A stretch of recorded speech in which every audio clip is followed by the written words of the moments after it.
What's the word? Oh, it's y'all boys, man. I'm back at you with another video. Damn. Today you reckon to WNBA stars have lost their minds. Damn. Let's get straight to it, man. As we Players all didn't know, think a boy, recent meeting produced they were enough in search talking progress about they with a late underpaid. October. But a lot of motherfuckers on Twitter disagree.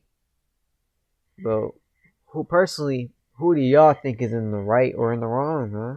October deadline looming. Made a statement over the weekend in Indianapolis wearing these shirts. They read, "Pay us what you owe us." Other players in this league, and I'm sure a lot more would have loved to be there if they were in Indianapolis, and I think that's the most powerful thing. Picture this. You work for a company that's never made money in 28 years, just lost $40 million in its best year ever, and you show up to work wearing a shirt demanding more pay. Sounds crazy, right? Well, that's exactly what happened at the 2025 WNBA All-Star Game, and the internet collectively lost its mind. But before you pick a side in this drama, you need to hear the full story because there's a plot twist involving Caitlin Clark that's going to blow your mind. Caitlin Clark and I think Sabrina Ionescu or Stewart. I forgot what her full name was. But one of them threw shade at saying the Fever team, specifically Caitlin Clark though. I mean, the WNBA hating on the star player, like, or the player that brings them the most attention. WNBA has obviously, zero business sense, and how they're player, potentially fumbling away the biggest opportunity in sports history. So before we get to the content, my apologies, guys. On the person that's bringing them the most attention, trying to get you guys the latest NBA news, so I apologize. Like they don't want Make sure you drop like, subscribe, and turn on our keep notifications trying to bring nothing's down going to stop me from bringing you like, guys the latest news in basketball to your device. And now that we got all that out of the way, cue the intro. Going on, everybody? Tough, all right, man. This is a little bit more of a comfy chair to sit in. We've been covering the pay issues in the WNBA for the past 3 years, and it's definitely an interesting situation. Prior to Caitlin Clark entering the WNBA, the major drama that was surrounding the WNBA was how much these players were getting paid, and the fact that the product just wasn't really that entertaining. Take this podcast clip from one of the WNBA's biggest stars, Kelsey Plum, just 2 years ago in regards to how she feels like the players in the WNBA should get paid. In the NBA, they have percentages of revenue shared for the players. You know, if the owners are making certain types of money, they get that as well. In the WNBA, that's not the case. We are not asking to get paid what the men get paid. We're asking to get paid the same percentage of revenue shared. Okay. You know But the thing is, y'all aren't gaining money though.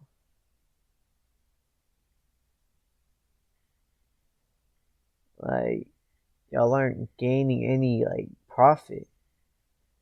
So like, if they were to pay y'all that, I think, what is it, 50% revenue rate? I think I forgot. But if they were to pay y'all that, they'd be even more in debt. Like, I don't know, like, y'all need to do something. Got it. So that's a huge misconception. For sure. And this is bizarre considering the fact that the WNBA has always been subsidized by the NBA, and the WNBA's biggest issue was the fact that the product was not that entertaining, which has resulted in some very interesting theories as to how to improve the product, such as when Shaq suggested this to one of the WNBA's biggest stars. I think if we just lower the rim so y'all can dunk like we dunk, that'll give y'all more oomph than you already have? No. I don't see a lot of people going up with two hands and, back. Oh, it's coming. Our next child will be drop step dunking, I promise. I'm still thinking about it. And it wasn't just Shaq that recommended lowering. Oh, shit. But the thing is, I think the NBA, damn, I can't talk. I think the WNBA is going to get a lot better, though, for sure. Like, these new, bro, I'm telling y'all, bro, basketball keeps evolutionizing, and like the evolution of basketball is just gonna keep progressing. So you feel me? Just like how the NBA is gonna keep progressing, so is the WNBA. Except WNBA might progress even faster though, I ain't gonna lie. Cause a lot of these like newer people, bro, they starting to come out a lot better than the vets of the game. So yeah. the Yeah, rim, it's but right also now Tracy though. Right McGrady. now, You I know, don't I've been think playing they basketball on should a be 10-foot hoop my whole life. So to talking move it to about 9.5, it's gonna take a long time to get getting used more to pay that. unless they And get then better. also we're only playing basketball to dunk. I'm not sure. No, you plan to. You just want to see me dunk on somebody? I don't know. Eventually, the WNBA got their golden child. Caitlin Clark has boosted ratings for the WNBA in a way that we could have never anticipated. But they And the keep way they hating on her decided to though. Like, thank her what is was very wrong with interesting y'all? to say the least. Now, the reason why we're bringing this up again is because on July 19th, 2025, something unprecedented happened at the WNBA All-Star Game in Indianapolis. Every single player, and I mean every single one, showed up to warm-ups wearing identical black shirts with white letters spelling out, "Pay us what you owe us." This wasn't some spur-of-the-moment thing either. These players had been planning this protest after what they called a wasted opportunity in CBA negotiations just 2 days earlier. And get this, the crowd of 16,000 fans started Bro, but the thing is though, bro, like, what exactly do they owe y'all? Because y'all are making them lose money. So, like, come on. Y'all gotta start turning profit at least, man. Y'all gotta at least be profiting more, or, like, into the positive, not the negative. Yeah, bro, that's tough, man.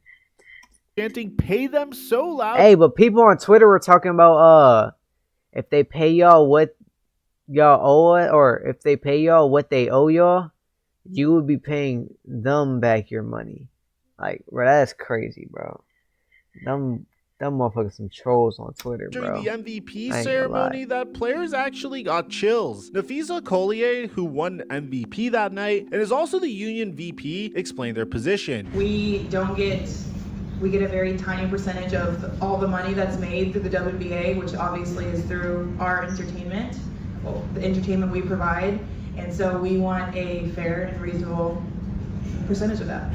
And here's where this gets they're interesting, not realizing and why I said that there's they zero turn business negative sense involved. profit. But first, let me show you the numbers that had social media absolutely roasting these players. The internet was brutal. One viral tweet did the math. The WNBA is negative $50 million this year. So 50 million divided by 153 players equals $326,797 per player. And and most of them aren't from, wait, what even is their salary? I don't even know what their salary is, gang. But I heard it's really low, though. I heard it's like in the 100,000s, right? Cause I think Angel Reese and Caitlin Clark from the NBA or from the WNBA are making like 150K. It's like, bro, I ain't gonna lie. I'm pretty sure damn near all of them are not making that in a year. That's tough, man. They need to pay what they owe. Another user said that imagine being an employee at a company that has never turned a profit and showing up to work in these shirts. And that's not even an exaggeration. But the thing is, though, like, I know I keep pausing it. My bad for y'all boys, man. But, bro, I really do feel like in like 5 to 10 years that WNBA is gonna start bringing profit, bro. Cause like all the motherfuckers are gonna have to really work. I'm not saying that they don't, but they're gonna have to work even harder, like, to get better. Cause these new players, bro, they finna come take y'all spot, man. I ain't gonna lie. And like, bro, from whenever I used or from when I was watching the WNBA for like a certain little like month, I guess, whenever I was like helping somebody put parlays on, bro, from what I seen, bro, they were missing so much like open layups, like but there was like certain players that could keep their team on focus though. So like those players are gonna obviously stay in the WNBA. But those bad players, they're going to keep getting taken out more and more because these new players are getting better and better. You feel me? So in 5 to 10 years, I feel like it's gonna WNBA just become completed like what they called their entertaining most successful season everything, ever, man. and they still managed to lose $40 million. Think about that for a second. Record attendance, record viewership, record merchandise sales, and they still couldn't make money. Now here's the breakdown that'll make your head spin. The WNBA brought in $200 million in revenue, up from $102 million in 2019. Sounds I great, told right? y'all, bro. Wrong. They somehow Yeah. spent $240 million to generate that $200 million. You remember how I was consistently still, harping though, on the it's fact that still having going up. chartered flights didn't make sense for the WNBA? Yeah, this is where it comes back to bite them. But wait, it gets even worse. The league has been around for 28 years and has never, not once, turned a profit. Their total losses exceed $280 million. The NBA basically keeps them alive with a $15 million annual allowance for operations, marketing, and facilities. Plus, the NBA owns over 42% of the league. Now, let me be fair here. Before 2024, the WNBA genuinely wasn't popular enough to justify major pay raises. Just listen to this Shane Gillis joke at the ESPYs. So bad. Oh, I've seen this too. I'm joking around. That's my friend's wife. I knew. And they were generally clapping up for her too. Oh my god. I ain't gonna lie, I would have fell for that shit too, I can't lie. I would have fell for that too. I'm not even gonna lie to y'all, man.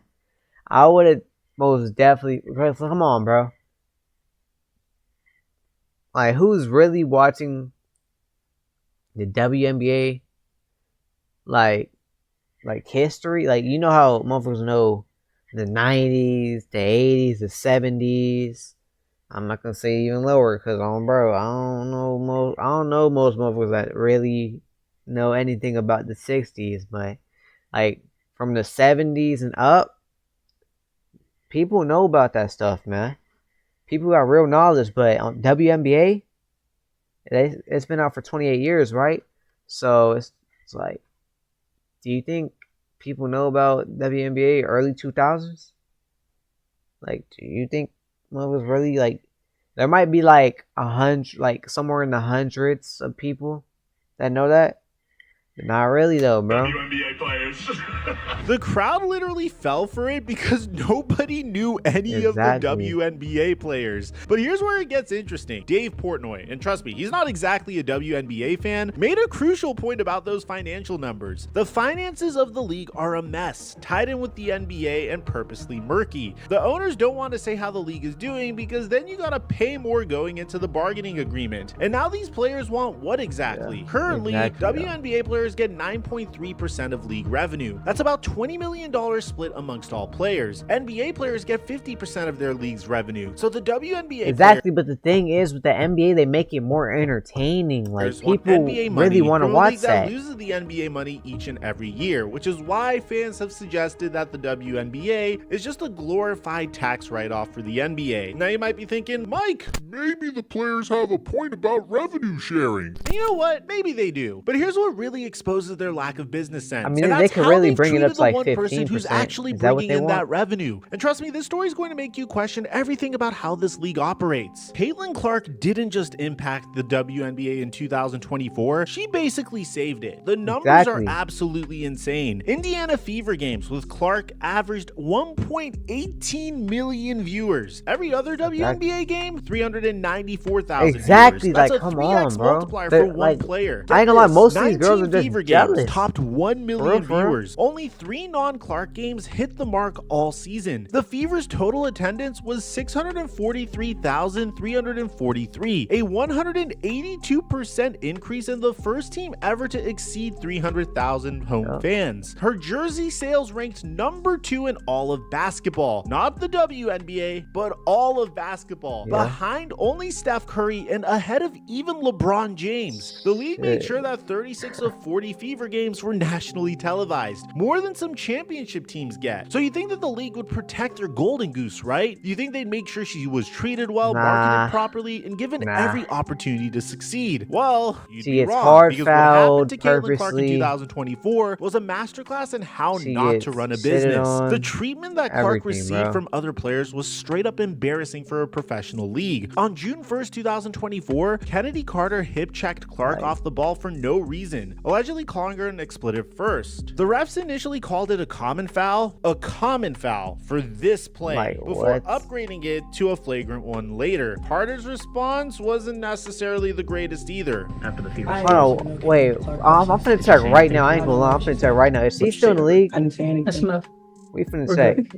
Angel Reese was literally caught on camera celebrating from the bench when Clark got knocked down. But that was just the beginning. Marina Mabrey shoved Clark to the ground in another game, and that got upgraded to a flagrant 2. DeJohn Carrington poked Clark in the eye during the playoffs, giving her a black eye, and Clark averaged 4.2 fouls drawn per game, which is the top amongst rookies. And how did Clark respond? With pure class. Yeah, I think everybody's physical with me. You know, they get away with things that, you know, probably other people don't get away with. I've seen that in the WNBA no more. This is a very physical game. No, they made the boss call and got her up out of there. Dynamics became impossible to ignore. Asia Wilson said Clark's popularity advantage was a matter of black and white. Pat McAfee sparked outrage by saying this about Caitlin Clark. This rookie class.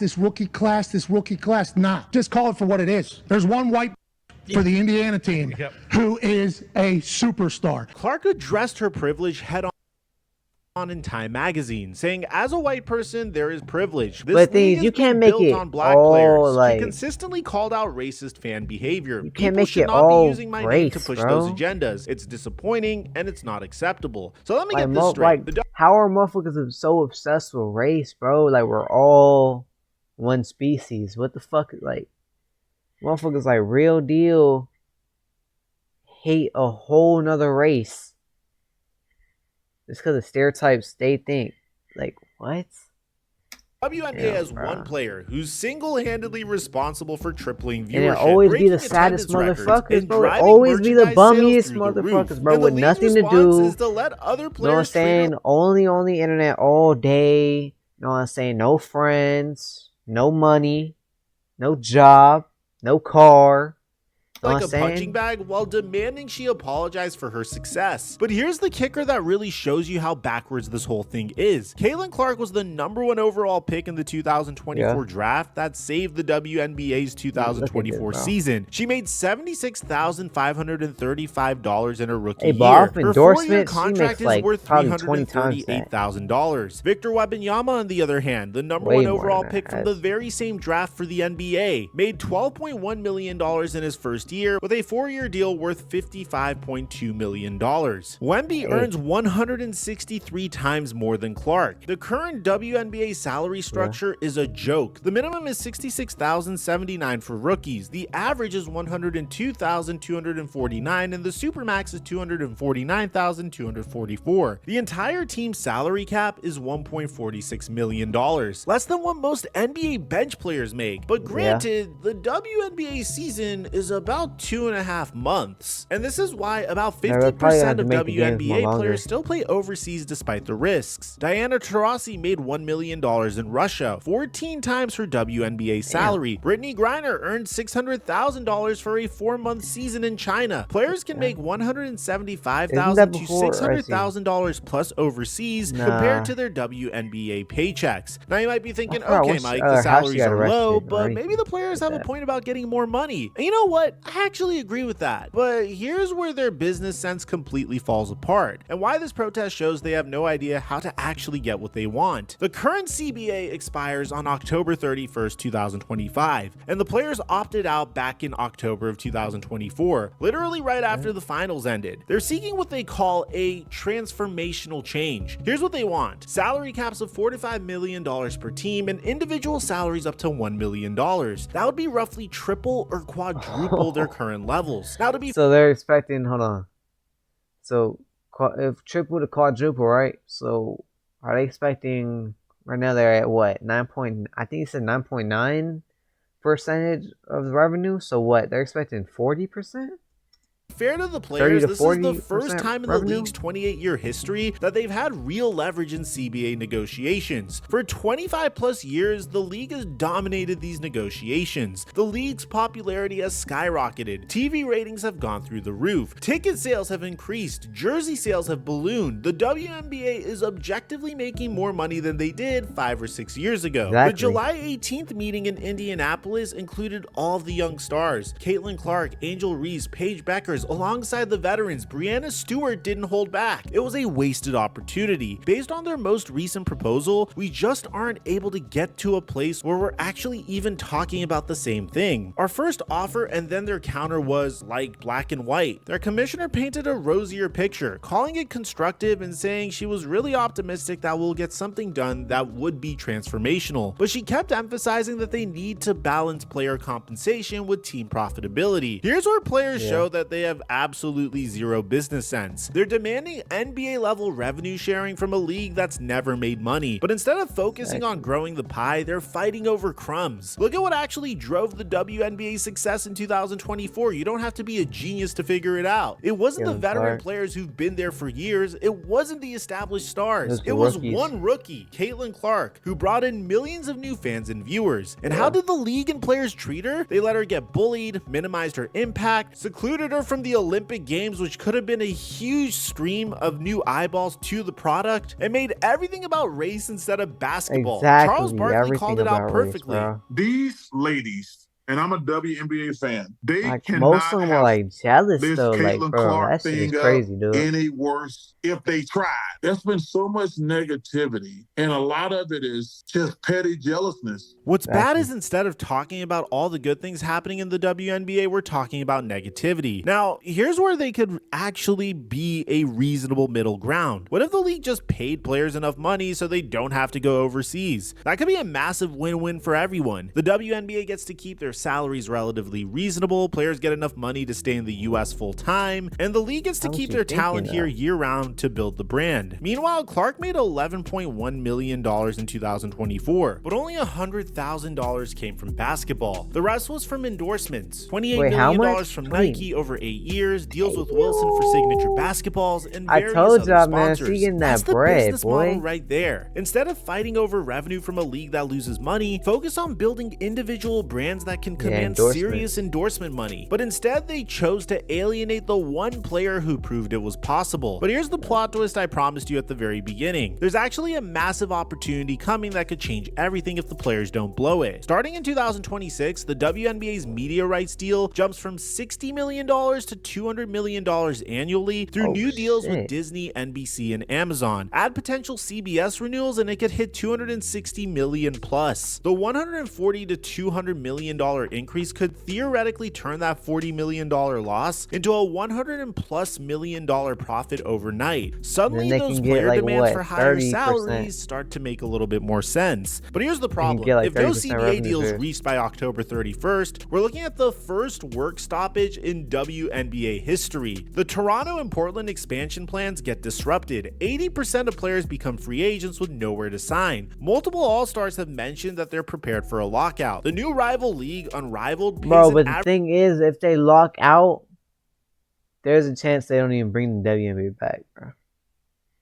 Average of $220,000 for just 10 weeks, showing that players have options. So let me break this down for you. The WNBA is sitting on the biggest opportunity in women's sports history. They have a media deal that can make them profitable for the first time ever. They have a superstar in Caitlin Clark who's proven that she can bring in massive audiences. They have momentum, attention, and public support. And what are they doing? They're fighting over money that doesn't exist instead of working together to capitalize on the money that's coming. The tragedy of the WNBA is this is a league that has tremendous potential and a huge opportunity to explode, but they can't stop getting in their own way. They can't stop shooting themselves in the foot. The players showed their lack of business sense by wearing those pay what you owe us shirts while demanding raises from a league that's never made money. But more importantly, they showed it by treating their biggest draw like garbage instead of protecting and promoting her. Imagine if the NBA in the 1980s had let players beat up Magic and promoting her. Imagine they showed it by treating their biggest draw like garbage instead of protecting and promoting her. Imagine if the NBA in the 1980s had let players beat up Magic Johnson and Larry Bird because they were getting too much attention. Imagine if they told Michael Jordan to apologize for being popular. That's essentially what the WNBA did to Caitlin Clark in 2024. Look, I actually think the WNBA players deserve more money. The salary structure is embarrassing, and with the new TV deal coming, there's a real opportunity for significant raises. But demanding NBA WNBA money while treating your biggest star like a punching bag and posting 28 years straight of losses? That's not business sense, that's delusion. The WNBA could learn a lot from how other leagues have grown. Focus on your stars, protect your marketable players, and build the brand before you fight over profits. Instead, they're about to potentially have their first lockout as they're poised for their biggest breakthrough. So let me know in the comment section down below. And Do that you agree lockout with is the most WNBA likely players? Should they be gonna getting hurt paid more them money? Or rather do you think this is than just another them case actually of getting any WNBA money players that have no or idea any of how their business works? I'd like to hear what you have to say. Aside from that, I'm your boy Mike, and I'm dropping our mic until our next upload. Hey man, we made it to the end of the video. So if you new, like, subscribe, comment down below what you want me to react to next. You feel me? But yeah, though, bro. Like the WNBA, like after what I just heard, especially, bro, they're about to get a deal that's gonna finally make them profitable, bro. And like these motherfuckers are currently talking about a fucking lockout, bro. What exactly? How much money do they think they actually deserve? Like, if y'all are making them no profit, you know what I'm saying? If you're not making them no profit at all, or negative profit, actually, way negative profit. Like, what makes you think you deserve 50% of the revenue shares? If you currently get, what they say, 10%, and y'all still are down 50 mil. Like, if y'all were to get 50%, that what? I don't even know how much that'd be. What, like 60 mil probably? Because WNBA, I think they bring in like what, 20 mil probably. I don't remember actually. Well, damn, I gotta research it after this. But yeah, bro, that's tough, man. Hey, hopefully WNBA comes like to an agreement, man, and they lock in. Cause from what bro, like I said, 5 to 10 years from now, they're gonna be profitable. I can see it. I can see it for sure. But yeah, man, that's wraps for this video. I'm gonna catch you on the next one, man. We out. Peace.